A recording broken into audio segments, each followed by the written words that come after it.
Hello and welcome to today's movie review. Today we're going to talk about a little film that just hit Netflix this week, The Irishman. And wow, this is a long movie. 3.5 hours. And I can understand why why Martin Scorsese had such a hard time shopping this to studios. It's just so long, and I thought there were some scenes that could have been cut.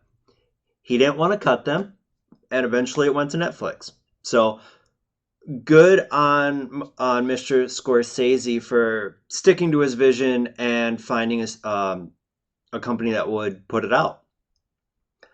But it's so long. I stopped it at least 3 times because there were points where it just felt like it was dragging.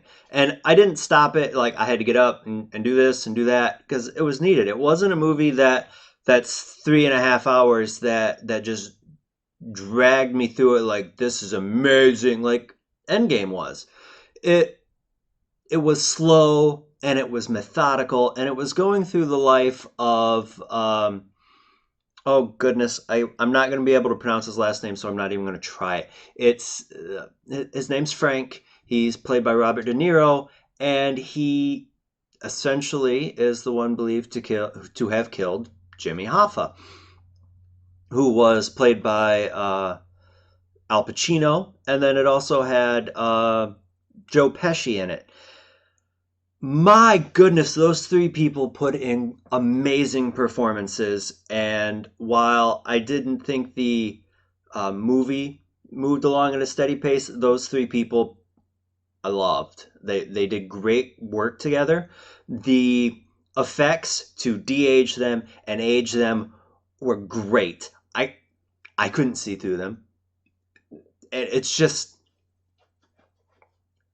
it was fun to see them in that aspect.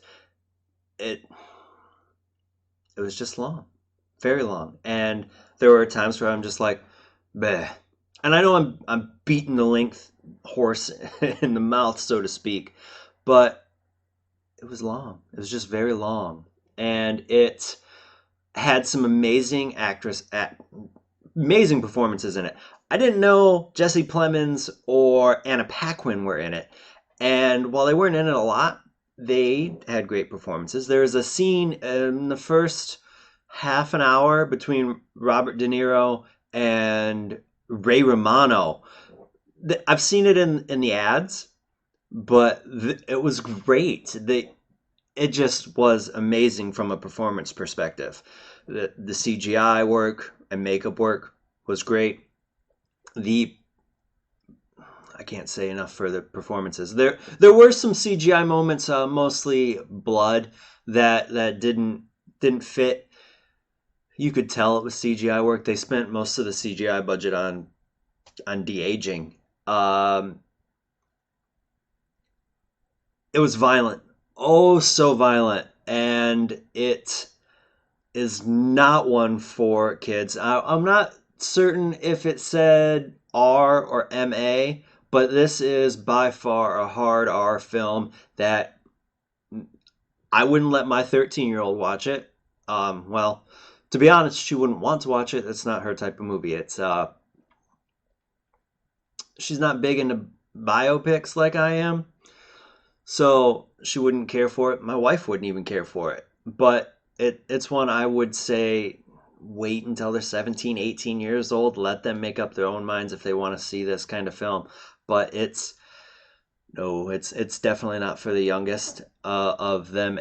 But if you want to get a good look at what is believed to happen to Jimmy Hoffa, if you even remember who Jimmy Hoffa was, it's a movie to watch. It was had great performances by I don't want to say older actors, but they are, but they're amazing performances from amazing actors, and it's a film that while kind of dragged on for me, I am glad I watched it, and I'm I'm excited to watch it again. No, you know what? No, I'm not really excited to sit through that again. But if I could go through and I could pick out scenes and I could watch scenes of just these actors chewing the scenery and working off each other in ways that I enjoyed. Um, Maybe it's one best in sections, I guess. It's it's just a very long film that I don't look forward to see it sitting through again. Again, not one for the younger children or even the teenagers, but I enjoyed it.